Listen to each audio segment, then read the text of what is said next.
The Lord, I wish to welcome you this Sunday, 19th of April, for our Sunday services. My name is Reverend Mathias Kamau.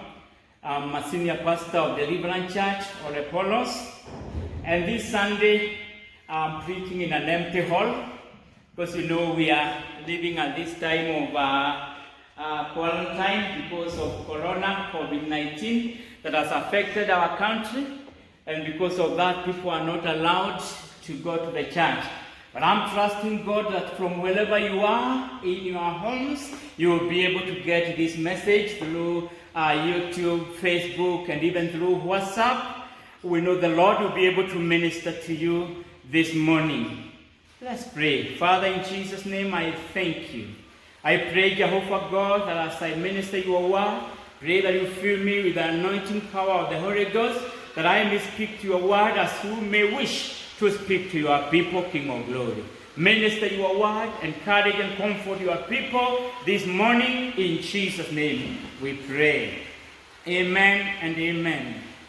I want us to read from the book of 1 Kings, chapter 20. I will read verse 23 and then I'll go to verse 28. Let me read 1 Kings chapter 20 verse 23. And the servant of the king of Syria said unto him, Their gods are gods of the hills, therefore they were stronger than we. But let's fight them in the plain, and surely we shall be stronger than they. Going down there to verse 28. And there came a man of God and spoke unto the king of Israel and said, Thus says the Lord, because the Syrians have said, The Lord is God of the hills, but he is not God of the valleys. Therefore will I deliver all this great multitude unto thine hand, and ye shall know that I am the Lord. Praise the name of the Lord. The message that I would like to bring to you this morning is a message entitled, The God of the hills is also the God of the valleys. Praise the name of the Lord. This was a time of battle between the Israelites and the Syrians. And the Syrians, servants went to the king and they told him, the Israelites, their Lord is a God of the mountains. He can only be found on the hills. So let's now change tactics. Let's fight them in the plains or the valley, and we will defeat them. But a message came from the prophet of God, came to the king of Israel, Ahab, by then, and he was told, because the Syrians are saying that I am the Lord, your God, the God of the hills, and not of the God of the valleys, I will deliver this great army of Syrians to you, that they will know whether in the mountains or in the valleys, I still remain Lord. Praise the name of the Lord. The God of the mountains is still the God of the valleys. Tonight I want to paraphrase 1 Kings chapter 20 so that we can be at par to understand what we are talking about.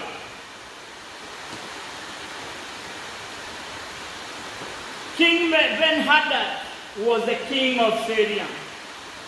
And he gathered together 32 kings together. And he planned to go and attack King Ahab, the king of Israel. But before he attacked them, he sent some messengers to the king Ahab. And the messengers went to King Ahab and they told him that what King Ben-Hadad had said. And this was the message. Thy silver, thy gold, thy children and thy wives are all mine. Okay, I agree to that. That was the first point. Again, King Ben-Hadad, wanting to attack Israel, sent a second message. And this was the message. He said, go and tell King Ahab, tomorrow I'm sending my servant to go and search his house, and whatever precious will be found in his palace, it will be mine. You know the devil, when he wants to attack you, he comes slowly by slowly. until he defeats you. When Ahab heard this, he decided to consult the elders of Israel. He sought their advice, and they advised him not to accept for his house or his palace to be sacked. And so he told the messengers of King Ben-Hadad of Syria, he said, go and tell King Ben-Hadad, no, I cannot allow. As for the first thing, I said, okay, my silver, my gold, my wives, my children you can take. But now this is too much. You cannot come and enter even to my palace and such. When King Ben-Hadad heard that, he set himself to fight. He said, now I am going to fight the king of Israel. And what happened is that at that time, the Israelites, as you know, they were trusting in the Lord. And so what happened, a prophet came to King Ahab, and he told him, have you seen that great army of the Syrians? I will deliver them unto you, that you shall know that I am the Lord. And Ahab wondered, how will I conquer them? But the Lord told him through his prophet, go with your own people, lead the way. So Ahab sent 232 young men to go to King Ben-Hadad. And they found the king of Syria was rejoicing. He was drinking. Because to him he knew now with 32 kings and a great army, I will finish the Israelites. Enough is enough. But when King heard that the 232 young men were at the door, he said, let them in. Let them in. Whether they are coming for war or what, just allow them to get in. But when these two young men from Israel, when they entered the palace of King Ben-Hadad, they started the war immediately. And they slaughtered the Syrians. And there was a great slaughter and a great victory for the Israelites. Actually, even the king Ben-Hadad himself, he took a horse and ran away because the war was very hot. God had won for them. Okay, and that was the first fight. You know what happened? The word of the Lord came to Ahab. And God told Ahab, don't think it's not time now to be silent. Again, at the beginning of the year, King Ben-Hadad will come to attack you again. We thank God because our God at times cautions us to be aware, to be wary of the skills and devices of the enemy. And so, fast forward, at the beginning of the year now, the Israel was ready. The Israelites were ready. They knew that King Ben-Hadad would come and attack them. And what happened, at this time as King Ben-Hadad was preparing, Syria was preparing to go and attack the Israelites, some of his servants came to him. And they told him, King, remember, the first time we fought with the Israelites, they defeated us. That was because we fought on the hills. It seems like their God dwells in the mountains. Their God is a God of the mountains.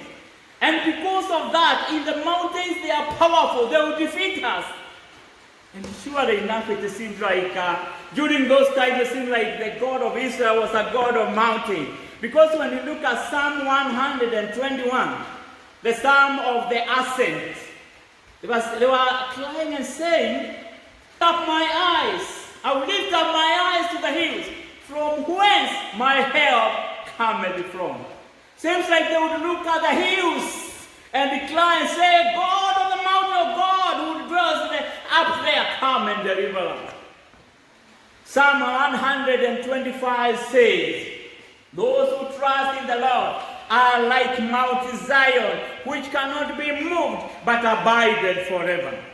As the mountains surround Jerusalem, so the Lord surrounds his people from now henceforth. Seems like their God was a God of the mountain. So the Syrians say their God is a God of the mountain. Now we have to fight them in the valley. In the valley we will defeat them. In the valley they will be powerless. In the valley they will not be able to defeat us because their God dwells in the mountain. But my message today is that the God of the mountains or hills is still the same God of the valleys. Praise the name of the Lord. Because at the same time, as the Syrians were preparing with 130 soldiers ready to fight Ahab and the Israelites, the Lord sent a prophet. For Ahab, it was not the servants who told him. For Israel, it was a prophet of God who came and told them, listen, because the Syrians, they have said that the Lord is God of the hills and not God of the valleys. I will deliver this great multitude unto you. Then you shall know I am Lord. And they too will know that I am Lord. Praise the name of the Lord. And so what happened? The Syrians came and pitched a tent. And he said that there were over 130,000 soldiers ready to fight with the Israelites. And the Bible says, as you looked at it, it seemed like the Syrians were occupying all over. And the Israelites looked like two small crowds that were pitched somewhere. They seemed quite a minor. But what happened? When the battle was set, because already Ahab, the king of Israel, had been told by God that he will win, he set up his small crowd, his small group of people to go and fight with these Syrians. And God gave them victory in the valley. They say their God is God of hills, so they came down to fight with them, down where they were in the valley of the plain. They had pitched the Syrians had pitched the tent for 7 days, putting and keeping their people ready to smash these people down in the valley where they were. And when the day for the battle came, God intervened. And the small group of people, the soldiers of the Israelites, they were able to fight and they slew 100,000 Syrian soldiers in one day. Until now, the Syrian soldiers they all ran away towards a city called Aphek. And the Israelites followed them up to Aphek. But God, because he was on their side fighting for them, the wall in Aphek fell and 27,000 soldiers also died. 127,000 were killed in one day. And the Israelites won. The king Ben-Hadad ran away and let us sought peace with King Ahab. The God of the hills, the God of the mountains, is still the same God of valleys. Hills and mountains. When you're on top of a mountain, you are able to see down there. Seems like you're on top of things.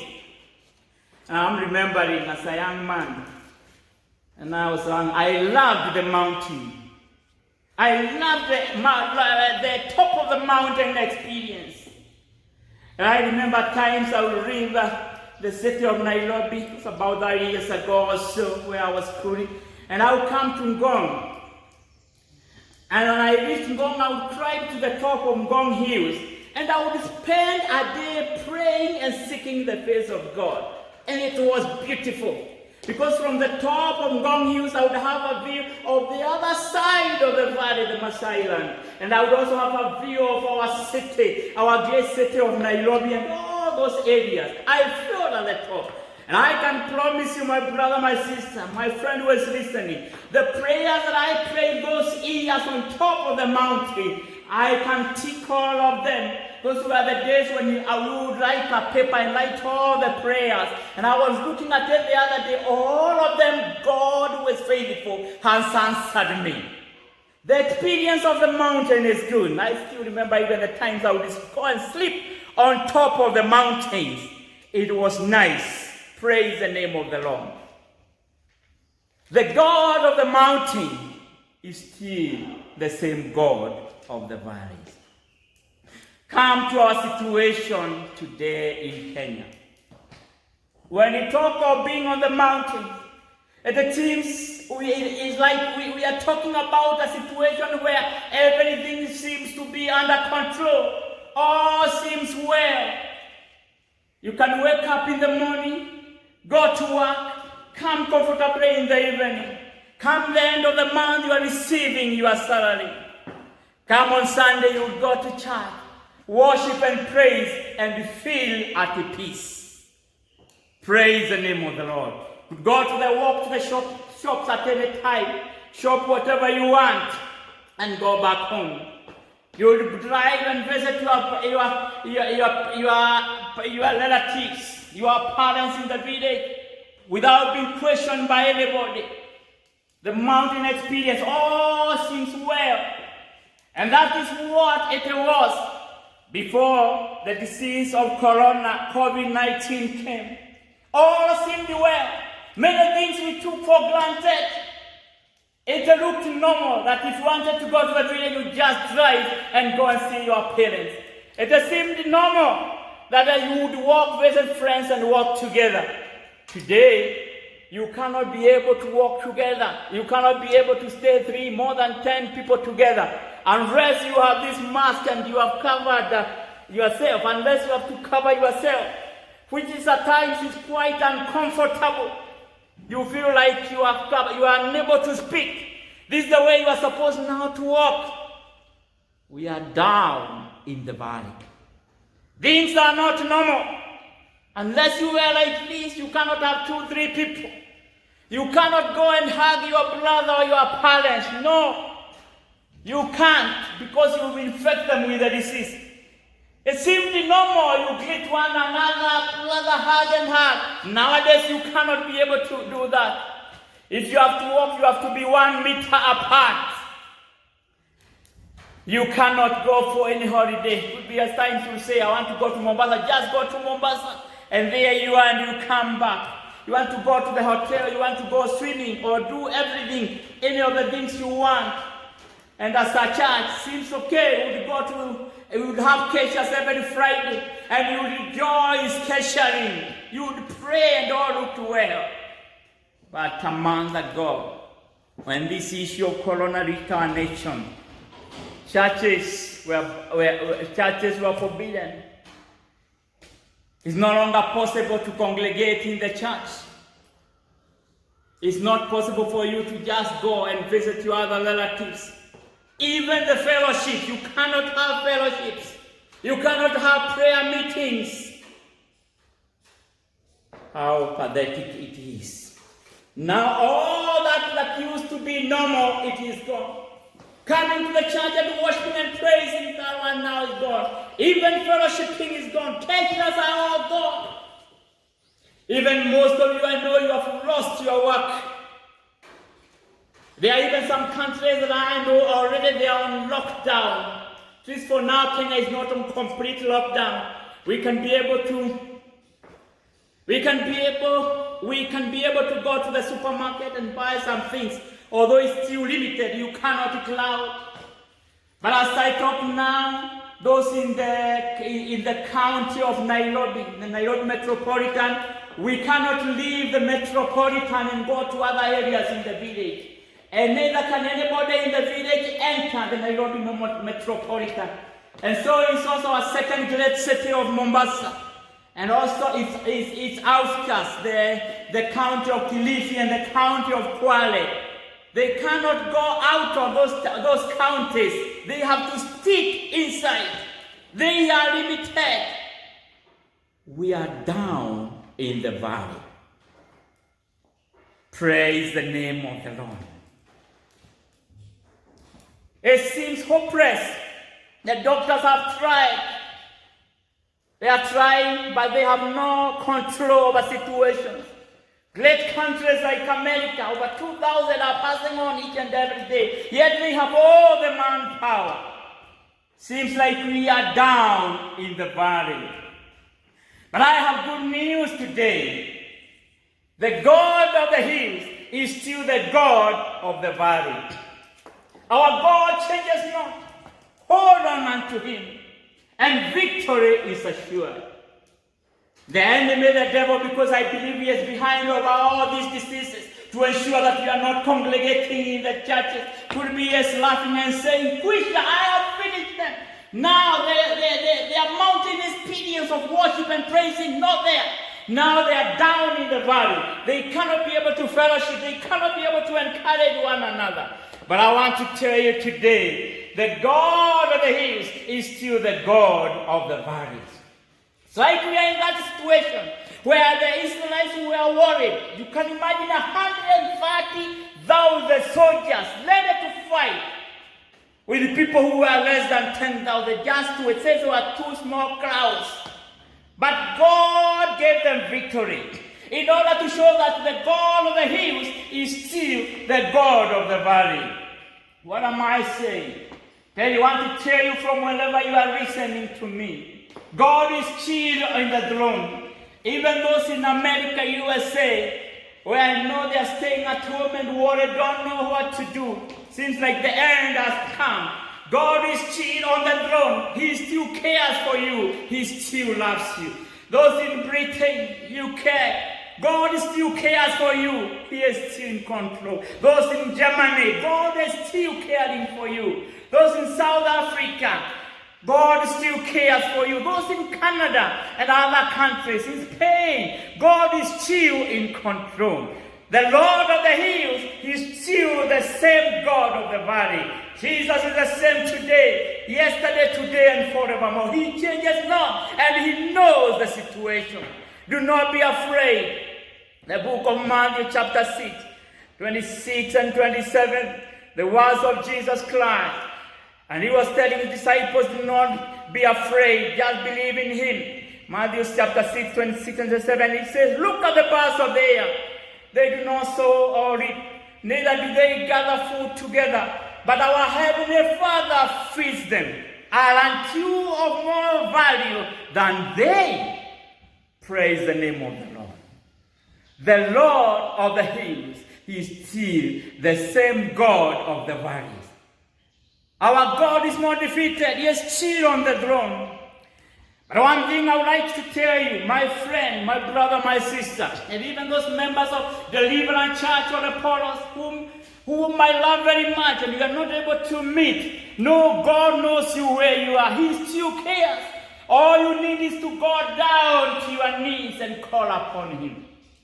The God who hears us when we gather in this congregation and we pray together and cry unto the Lord and His Holy Spirit comes down. You can call Him in your prayer room or in your bedroom before you sleep. Go down to your knees, and as you call upon the Lord will hear you, because He is still the same God in the church. He is still the same God who can hear you at your home. The God of the hills is still the same God of the valleys. Praise the name of the Lord. Our hope is in the Lord. We need to call upon Him. We need to continue in prayer. We need to continue crying unto Him.